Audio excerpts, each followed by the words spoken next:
You clock in at 8. You clock out at 5. Same desk, same coffee mug, same drive home past the same gas station. Nothing about today feels like it's building toward anything. But run this same Tuesday forward 27 years, and something strange happens. You're 52 years old. And on paper, you're a millionaire. Not because you got promoted into the C-suite, not because a stock tip paid off, or an uncle left you an inheritance, or you quit and started a company that got acquired. You just kept showing up. You kept getting a paycheck. And a small, boring percentage of every single one of those paychecks went somewhere you mostly forgot about. That's the part nobody puts in a movie. Getting rich slowly looks exactly like doing nothing. Here's the problem with how most people think about wealth. They picture it as an event. A launch, a sale, a windfall, a single decision that changes everything overnight. So when your life is a 9 to 5, a mortgage, and a grocery bill, it's easy to assume millionaire status simply isn't on the menu. You didn't build the app. You didn't buy the right coin at the right time.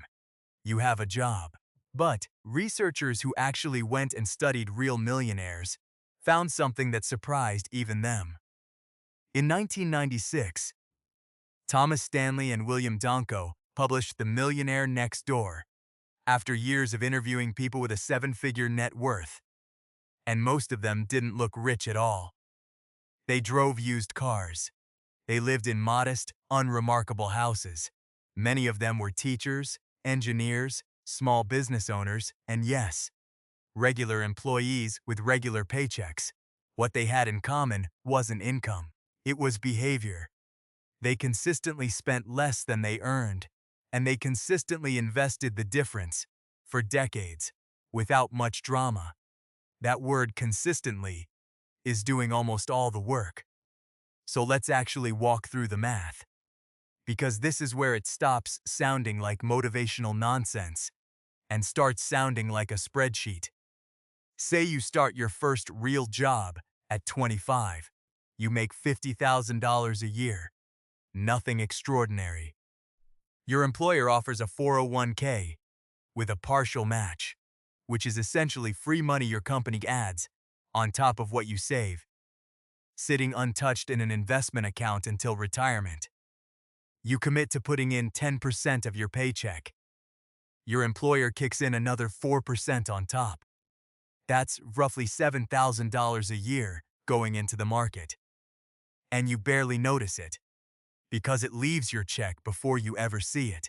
You invest it in a broad stock index fund, a single fund that owns a small slice of hundreds of companies at once, instead of betting on any one of them. This isn't a new idea. Economist Burton Malkiel argued for exactly this approach back in 1973 in a random walk down Wall Street, making the case that most people trying to pick individual winning stocks do worse, on average, than people who simply buy the whole market and wait. So you wait. For 27 years. Historically, the U.S. stock market has returned somewhere around 10% a year on average, long before you were born, and long after most of the news cycle forgets about it. 10% doesn't sound dramatic, but money that grows at 10% a year doubles roughly every 7 years. A shortcut mathematicians call the rule of 72, where you divide 72 by the growth rate to estimate how long doubling takes. $7,000 invested at 25 doesn't just sit there. By 32, that first chunk has roughly doubled. By 39, doubled again. By 46, again. And that's before you count every single year of new contributions stacking on top. Each one starting its own 27-year clock. Each one compounding on top of the last. Run the full math on 10% of your paycheck, plus the match, invested steadily from 25 to 52, with your salary getting normal, modest raises along the way, and the number that comes out the other side crosses 7 figures. Not because you got lucky, because money that compounds for decades stops behaving like savings and starts behaving like a second income you never had to show up for. This is where Fidelity Investments' own account data becomes useful, because it isn't theoretical. It's just what actually happened to real employees.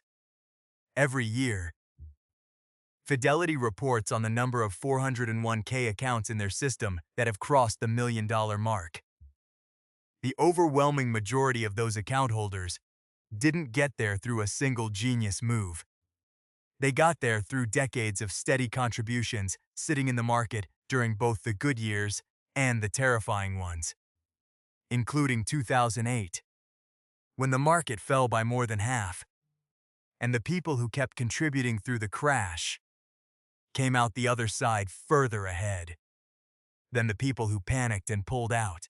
Now here's the part that should actually make you a little uncomfortable. What if you didn't start at 25? What if, like most people, you didn't get serious about any of this until 35? You'd think losing 10 years out of 27 would cost you roughly 10 years' worth of contributions. It doesn't. It costs you far more than that, because those are the 10 years when your money would have been compounding on itself the longest. Doubling, then doubling again, before you ever add another dollar. Delay the same $7,000 a year habit by a decade. And even though you're only skipping about a third of the contributions, you can end up walking away with less than half the final balance. Time isn't just a factor in this equation. For most of your life, it's the entire engine, and it only runs in one direction, which raises the obvious question. If the math is this forgiving to people who start early and this brutal to people who wait, why doesn't everyone just start on day one? Because saving money requires a decision, and human beings are remarkably bad at repeating decisions every single month for 30 years. This isn't a character flaw unique to you. It's just how people work. Behavioral economists Richard Thaler and Shlomo Benartzi studied this exact problem, and, in 2004, published a program called Save More Tomorrow, where employees agreed in advance to have their savings rate go up automatically every time they got a raise, instead of having to actively choose it each time.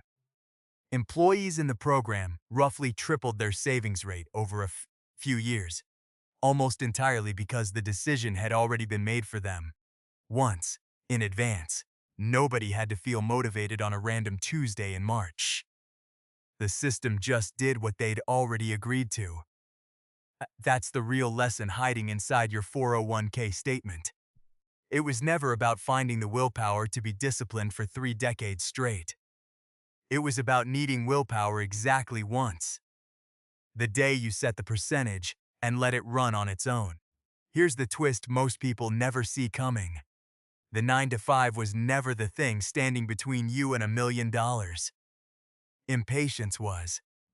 Financial author David Bach built an entire framework around this idea in his book, The Automatic Millionaire, arguing that the single biggest predictor of whether an ordinary earner builds real wealth isn't their salary. It's whether the saving happens automatically, before willpower ever gets a vote. The people who become millionaires on a regular income aren't the ones who found a clever trick.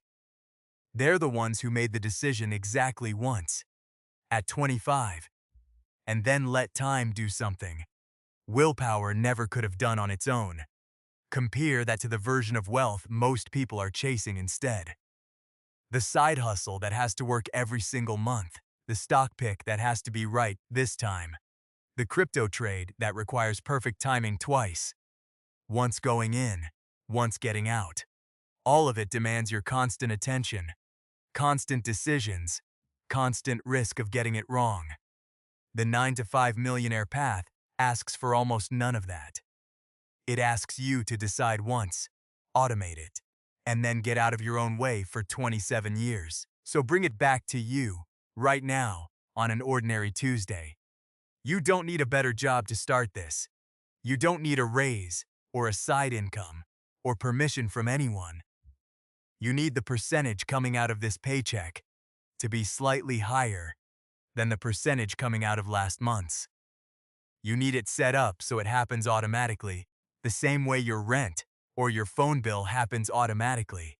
So it never becomes a decision you have to remake every 30 days.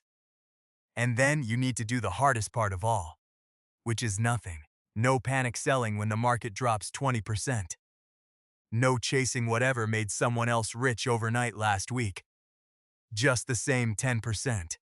Quietly compounding, year after unremarkable year, because here's what that first scene actually was, if you knew how to read it. You, clocking in at 8, clocking out at 5, same desk, same coffee mug, same drive home past the same gas station. That wasn't a life with no way out. That was a millionaire's origin story, 27 years before anyone, including you, would recognize it as one.